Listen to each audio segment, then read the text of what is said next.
Hello folks, welcome to the 2026 712th anniversary of the Battle of Bannockburn.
My name is Stevie. My job today is to welcome everyone to Bannockburn and to MC and introduce the speakers and the musicians.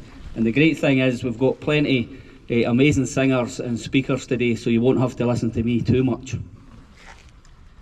I just wanted to start by going back 700 years to the Battle of Bannockburn, because that's obviously why we're here. But I met a guy called David Lockhart back in 2019. We met on Instagram. I've maybe told part of this story before here, but we met on Instagram and he wanted to be here on the 24th of June to see the sun coming up. And the reason it's kind of apt for today, because the last few years we've had some pretty Scottish weather, so I'm delighted we've got the kind of Boston and Miami and Brazil weather for you today. But I came up here, I met David at 3:30 in the morning, and at 8 o'clock that night the sun came out. That's how miserable and dreary it was. So the great thing about David, his ancestor brought Robert the Bruce's heart back after the Battle of Teba in Spain in 1330, Sir Simon Lockhart. So it's a great connection to have and a great friendship, and he ended up coming out to Teba that year with us to the Douglas Days Festival. The day before that, obviously, it was a 2-day battle, the 23rd of June, and I think this isn't a political speech in any way, but politics always comes into it, especially when my dogs are the least well-behaved dogs in the room here. On day one of the Battle of Bannockburn, a couple of the main characters switch sides. You've got the Earl of Atholl, who on day one of the battle at night time, he attacks Cambus Kenneth Abbey and he kills the Scottish soldiers there. It's where all the Scottish soldiers' supplies are. He switches sides. Fortunately, it gets evened up. Sir Alexander Seton, who's been fighting with the English army on day one, he's so disgusted with the arguing and the infighting down on the cars that in darkness he comes up here, and I'm guessing he apologises to King Robert the Bruce for being on the wrong side in day one, and he says to King Robert the Bruce and the commanders, look, they're so disorganised, they're arguing amongst themselves. I firmly believe if you attack at first light, you'll win a great victory. And the Scottish commanders think this could be a trap, but Robert the Bruce believes them.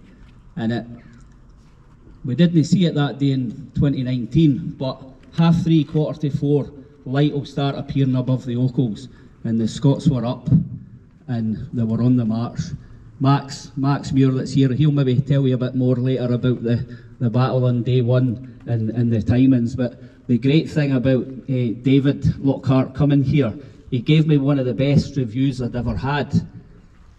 It wasn't the most factual review he'd ever had, but he says, Stevie, he knows the exact time when everything happened. It's just a guess, 5:30, 6 in the morning, the Scots were heading down onto the cars to take the fight to the English army that day.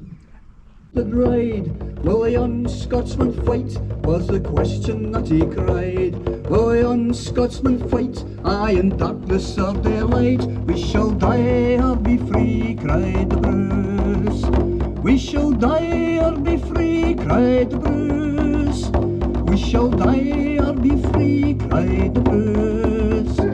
Will a young Scotsman fight, aye, in darkness or daylight? We shall die or be free, cried the Bruce. 100,000 Sassenachs did rally to their king, and Edward King of Scots was the boast that he did sing. No English King of Scots, though our freedom's dearly bought, we shall die or be free, cried the Bruce. We shall die or be free, cried the Bruce. We shall die or be free, cried the Bruce. Will a young Scotsman fight, aye, in darkness or daylight? We shall die or be free, cried the Bruce. The brave and mighty Bruce to his countrymen did turn, said, stand fast and true when you reach the Bannockburn. Stand fast and true, for this land belongs to you. They shall die or be free, cried the Bruce. We shall die or be free, cried the Bruce. We shall die or be free, cried the Bruce. Will a young Scotsman fight, aye, in darkness or daylight? We shall die or be free, cried the Bruce. The longbows of England and 20,000 horse, deadly and grim, fell upon the Scottish force. Deadly and grim, still we sang our battle hymn. We shall die or be free, cried the Bruce. We shall die or be free, cried the Bruce. We shall die or be free, cried the Bruce. Will a young Scotsman fight, aye, in darkness or daylight? we shall die or be free, cried the Bruce.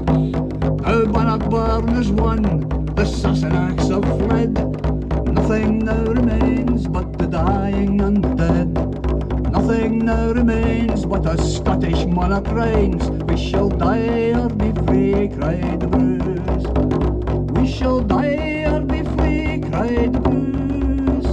We shall die or be free, cried the Bruce.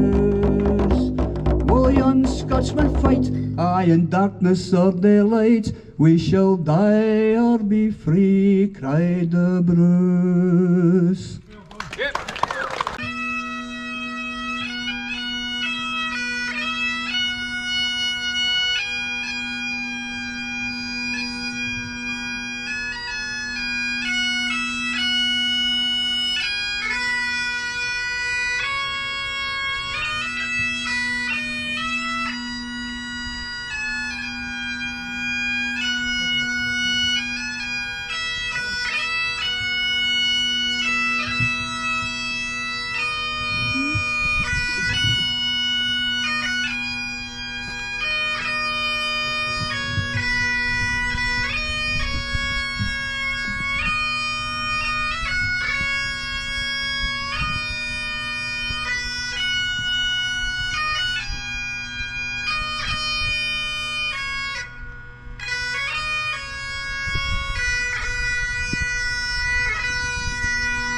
Scotland, the time has come to stand with pride.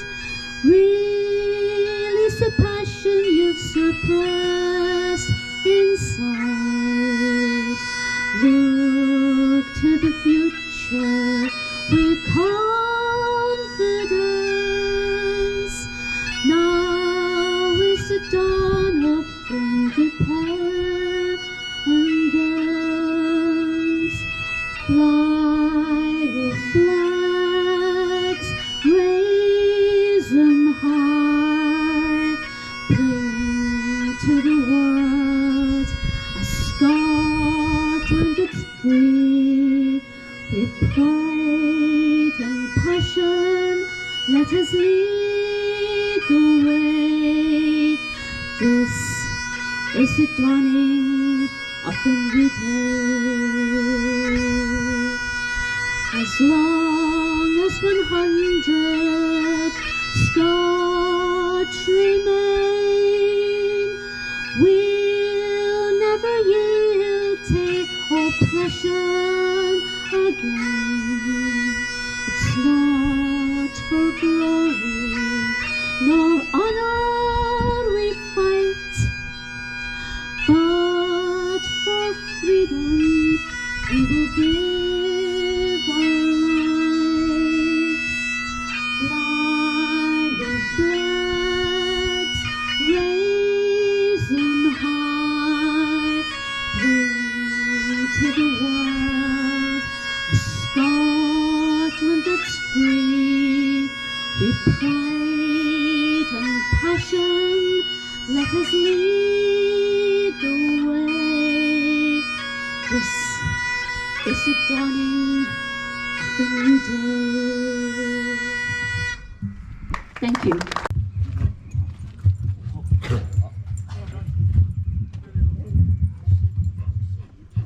That's why he's a professional. No. That was amazing. Another round of applause for Kate and Gordon. That was fantastic. And for Chris on the pipe.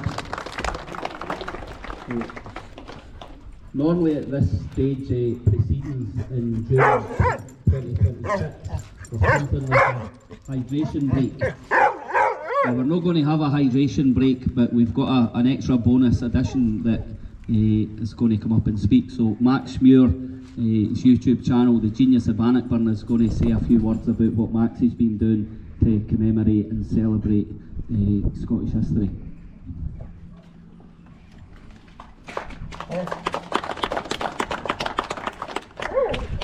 Thank you very much, folks. That music has been especially touching today. The beat of that drum it gets me going.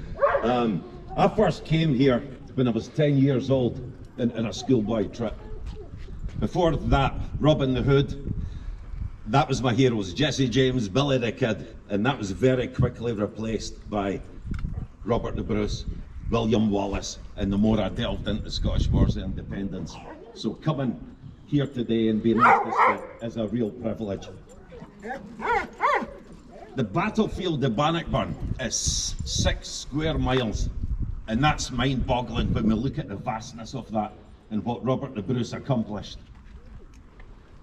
We've got a song that we sing called The Flower of Scotland, and when we say, when will we see your lights again, Robert the Bruce had forged a magnificent team of hard-bitten veterans to fight this war. He had great commanders, loyal. They all knew what they needed to do this very day. Because let's not kid ourselves, the English coming up here in force, this was in no way a B team. Yes, there were certain people missing, but they gave their just retinue to come up. This was a massive English army, experienced war veterans, and what Bruce had to do was plug the 3 areas of what we know as the Dry Field and the New Park. The first day's fighting, they would come up the old Falkirk Road to Milton Ford. And Mowbray from Stirling Castle, which you can see through the trees over there, he rode out to King Edward II, and he said that the Scots had blocked the narrow roads in the forest. Now, Bruce had spent months in the Tor Wood, not only preparing his men physically, but mentally. And that was so important. You fall apart mentally and the fight's lost. They would have been with experienced men, training in the sheltrums, holding it together as a unit and holding their mindset together. Bruce was successful in that first day at Milton Ford. He also had, just behind here, you've got a field called the Bloody Fold. And if you walk along the Bannockburn to where it meets the Sauchieburn, that's where the English could also have forded the river. Edward Bruce had to hold that as well. Thomas Randolph, up there at St Ninians, managed to drive off the forces at Clifford and Beaumont. These are all battle-hardened veterans, and this was a magnificent win in day 1 to repel them. In day 2, my own personal opinion is the English believed the Scots were going to keep the high ground, and this is where Bruce's master plan comes into place. He steals a march on them around 4:30 in the morning, and he marches right up to the English camp. They've been drinking during the night, they've been revelling, they were not prepared. And we know with the chroniclers, they were not prepared. But mentally, and as a unit, with the commanders Randolph, Douglas, Edward Bruce, Angus Ogg, Campbell, the Keiths, what a team. We've never seen that like since, because when Bruce defeated the English here at Bannockburn, the route must have been terrible. And it's not just a battle loss, you've got to get home through hostile territory. And that must have been absolutely treacherous. Many of them died on the way home. Some of the women folks even come out from the villages in the town and harassed them all the way back. So this was a momentous victory. And as long as Robert the Bruce remained alive, Scotland prospered. It managed to crawl its way back from the war. What an achievement. And it's to walk out and walk all the places of this battlefield, it's mind-boggling the more you do it. It's a fascinating triumph. And for me, Robert the Bruce belongs with Alexander the Great, Genghis Khan, Hannibal, all the great commanders in world history, because he pulled off the single greatest military victory in Scotland's history. So we're here today to pay tribute to that, pay tribute to the great man, but not only the men whose faces we don't know. And I believe women were also part of that army. Women can fight just as well as men, and we needed everybody we could get. So for the people who gave their lives, the nameless and the faceless people that we don't know, that survived that day, that were able to tell their children, their grandchildren, those stories passed down. We are here today in celebration in tribute and showing respect to that. And for me, Bannockburn is the greatest moment in Scotland's history under its greatest ever king. Thank you. Well done, Max.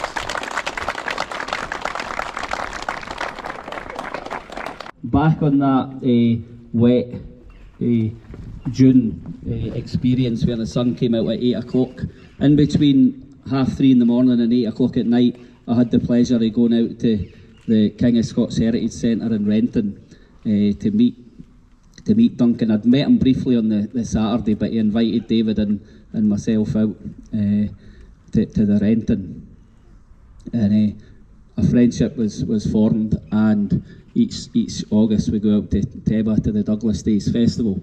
If you ever need a reality check for yourself, if you're ever getting a wee bit too big for your boots, speak to Duncan. A couple of years ago I phoned Duncan and I let him know that we'd lost our dog Molly, and in the call he was obviously gutted. He said 2 words when I told him the news. The second word was off. But as we chatted a bit more, he went, "Stevie, that Doug was famous. People all over the world knew that Doug." He says, in fact, people that didn't even like you came up to talk to you just so they could speak to Molly. So if you want a wee bit of therapy this afternoon, have a word with Duncan, my therapist here. But I'll hand you over to Duncan Thompson of the Strathleven Artisans. Good afternoon, everybody. My name's Duncan Thompson, and I'm a chairman of Strathleven Artisans, and we work for King Robert the Bruce down in Renton. I think that last bit was a wee bit of made up stuff with Stevie there, to be quite honest, but I love it a bit, so brilliant.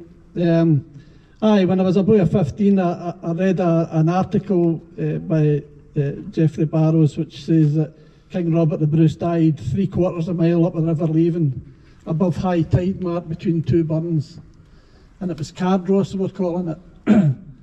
And it is Cardross, it's the parish of Cardross, but Cardross is 7 miles away. The modern day village of Cardross is 7 miles away. So as a boy of 15, I says, I'm going to try and do something about that. And then the drink kicked in, and getting married kicked in, and Wayne's and all that kicked in, and eventually got divorced, and I was on my own and thinking, what am I going to do with myself? And it came to me that I might do something about Scottish history in the Renton. And we started up a wee art class, me and some guys who are in Alcoholics Anonymous, and we started a bit of wood carving and painting and stuff like that for the Waynes, and it was all based on Scottish themes and stuff like that to try and get their thinking going in the right direction. And we've been going for 20 years now. This is our 20th anniversary this year, March there, we were 20 years by, and there's a lot of people sitting about here that know that are all artisans. Once you're an artisan, you can't know be an artisan, you know what I mean? It's as simple as that. But a lot of nice faces round about here, you know. And then it kind of started to kick in. A guy called Stuart Smith joined us, who's a local historian, and he studied the Bruces for 45 years.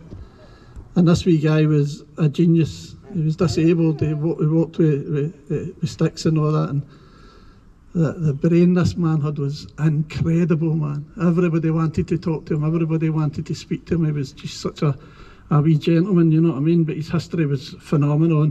And it was actually him who discovered the documentation to say that King Robert the Bruce's viscera had been buried at Dumbarton, and £20 per annum were to be paid to the monks at St. Serf for perpetual prayers for the King's viscera there buried. It took him 10 years going to Hysterical Scotland to get something done about that, and they never done it. And they went to Lord Elgin, who's the Bruce to the day, and within 3 months he had turned the wee chapel in Dumbarton, in the park of Dumbarton, into a national monument, which you should give a visit if you get a chance. It's absolutely beautiful. Now we kicked up a bit of stir. It had a chain link fence round about it for 30 years, and it looked terrible. But it now looks, it's got Chinese marble walls and all that, and it's absolutely beautiful, as it should be for a royal grave. So that was us started on our journey, and another guy joined us, a guy called Graham Fleming. He he he told us that he knew where Sir James Douglas had been killed, the Black Douglas, or the good Sir James, as I should call him. And if I went to a wedding with him in Spain, because Betty's are an A, that he would show me where that was, and I jumped to the chance, and that was 20 years ago. And every year, in this village in Teba, on top of a mountain in the middle of nowhere, thousands and thousands of Spaniards have a festival to commemorate the Scottish guys that stepped aside for their solemn duty to take the King's heart to Jerusalem and to fight for King Alfonso of Spain and to shove the Saracens out of Spain. Sir James Douglas didn't want to do it. He was kind of coerced into it, you know what I mean? And the chronicler says that James Douglas refused when he met King Alfonso. And the king was telling him he was the most famous spear in Christendom, and if he joined it, it would give his army a great boost. And James Douglas, who had King Robert the Bruce's heart around his neck at that time, embalmed around his neck in a silver casket, he said no. So the chronicler writes that as the two men separated, King Alfonso turned to him and says, "Well, okay then, Sir James, I'll give you your weight in gold if you fight for me," which was a complete insult to the man. And it says that the chronicler says that James Douglas backed away from him as though from a flame and shouted at the king, "My Lord King, the men of Scotland don't fight for money. We will fight for the man on the cross and for freedom itself. And this day we will let loose the Lion of Scotland on the plains of Teba." And 11 of them were killed. And these people in Spain celebrate them every year, thousands of them. It's one of the best things I go to about Scottish history. It's incredible, honestly. You should, if you get a chance to go, come and join us. There's about 25 of us stay in a 6-bedroom house, you know what I mean? It's brilliant, man. You know what I mean? It's just magic, man. The tune just comes alive, you know what I mean? Playing bagpipes to 5, 6 in the morning or all night and all day, you know what I mean? It's absolutely magic. Well worth a visit. But anyway, in the Renton we opened up a wee heritage centre, King Robert the Bruce Heritage Centre, and as a bigger surprise, found out it was the first one ever in Scotland. This place here is to commemorate the battle, no Robert the Bruce, and so we're the first building to praise King Robert the Bruce and his life, and he came to Renton when his son John died, and he only had David left, and he was that frightened that David would die, the damp in castles and that he moved into a villa. They were called the Castle Villas, and his first orders were to have the fires lit and to burn 24/7, 365 days a year, and that's exactly what they've done. Worked because David became the King of Scotland for right after his dad died, so great stuff. So our job is to tell people that these superheroes, the name of the place where they lived is Pillin Flat, and it translates to Tent of the King, and we think that's when he comes and stays in the manor house, because he used to hunt and hawk at the manor house with Malcolm Earl Lennox. When he came to the manor house, then there would be a tented village or about him with his entourage. And then it changes, he builds a 100-foot great hall and the Queen's chambers and then a chapel royal and chancery. So it becomes, the second translation is Pavilion of the Great Hero. We were doing a talk for the Saltire Society in Edinburgh, and a wee old guy came up to me and says, "That's good translations of that, have you got the rest of it?" I was like, "No, that's all, my Gaelic teacher told me that's all I've got." He says, "I'll send you some stuff tomorrow," and I says to him, "Do you know a wee bit of Gaelic and that?" And he says, "I'm a professor of Gaelic studies in Edinburgh University." You know what I mean? I was like, "Oops," you know what I mean? Put your feet in it. So he sent us this lovely email with all the different depictions in it. But one of the things that I thought was fantastic was pavilion where the ladies watched the tournaments. And Robert Bruce was a champion jouster when he was in England. He was the top knight in Britain at that time, and Europe. He was the top jouster, the third knight in Christendom. So we hadn't even given that a thought that we were jousting at Renton, you know what I mean? Didn't even get a thought, you know, but it's just practising for war. It's keeping everybody fit and keeping everybody going, you know. So that's something we'll look at in the future. The next thing that the artisans are going to do, we're going to we own a tree which is planted by Robert the Bruce, and it came down in 2005, November 2005, and we went into negotiations for a year for it, and we eventually had to steal it to get it. So it was the biggest oak tree in Europe, so it was a bit of a job, you know. But the guy, when we went to the meeting and told him, the guy was delighted. He was sick of listening to this bloody oak tree, you know what I mean?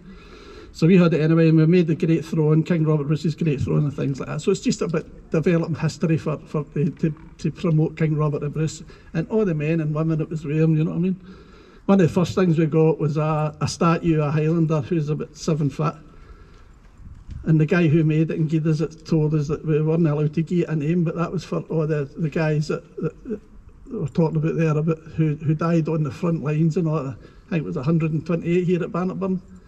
So it's to commemorate them and not to commemorate anybody's name, you know what I mean?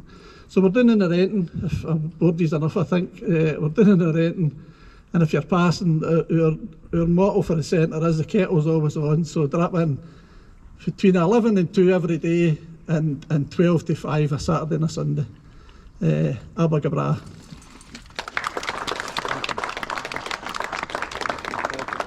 You want me to? Oh aye, we've got a wee gala day on the 12th of July in Tontine Park for the commemoration of the 700th anniversary of Robert the Bruce coming to Renton. So if you're not doing it, bring your wains, bring your grandwains, bouncy castles, llamas, horses, a lot, you name it, we've got it. So I'll look forward to seeing you there. Stevie, you want a minute silence? Are you going to do it? Yeah. Right, okay. Right, thank you. I've got a new phone. I'm not even going to look for the timer. I'm still trying to work things out. Next up, we're going to have the minute silence, and then Chris is going to play a lament, and then anyone who's got flowers to lay at the cairn, if they want to bring the flowers up at the end of the lament, that would be great. But we just bow our heads in silence and remember all those who fought, died and survived here at Bannockburn and throughout the Wars of Independence.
If you know the song, please do join in with the choruses and whatnot. It's another Gabber Lundsey song. So. Oh, I wear a tartan bonnet and a scarf around my throat, and I can sing the flower of Scotland every single note. We're going down to London town to paralyse the underground. We are the happy hooligans of Wembley. Here's the chorus. It's over the border if you dare, and down to London for a tear. We're just the happy hooligans of Wembley. When Scotland's playing England, it really fills my heart. We all the flags and banners, aye, we surely look the part.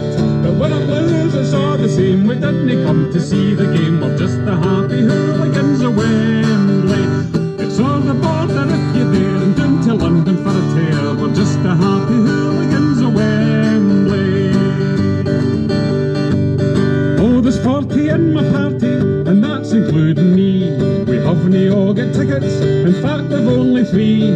There's 3 will win the lucky draw, the rest be climbing over the wall. We're just the happy hooligans of Wembley. So it's over the border if you dare, and down to London for a tear. We're just the happy hooligans of Wembley. We're going to see how many pints that we can sink away. We're going to drink old London dry, we'll drink it dry today. When before we've seen a ball, we'll piss it up against the wall. We're just the happy hooligans of Wembley. And it's over the border if you dare, and down to London for a tear. We're just the happy hooligans of Wembley. And now the fun is over, we've finished all the beer. We couldn't go back to Scotland without a souvenir. So maybe far a wee bit lad, we'll pick up half a Wembley bar. We're just the happy hooligans of Wembley. So it's over the border if you dare, and down to London for a tear. We're just the happy hooligans of Wembley. And now we're back in Scotland after all the deeds are done. We didn't really give a damn if Scotland lost or won. We met the English, had our fun, reminded them of Bannockburn. We are the happy hooligans of Wembley. So it's over the border if you dare, and down to London for a tear. We're just the happy hooligans of Wembley. So it's over the border if you dare, and down to London for a tear. We're just the happy hooligans of Wembley.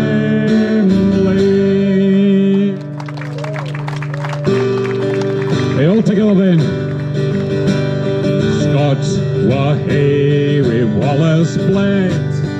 Scots one Bruce as often led. Welcome to your glory bed, or to victory. Now's the day and now's the hour. See the front of battle hour. See approach proud Edward's power, chains and slavery. Or would be a traitor knave, or can fill a coward's grave. Was he base as be a slave, let him turn and flee.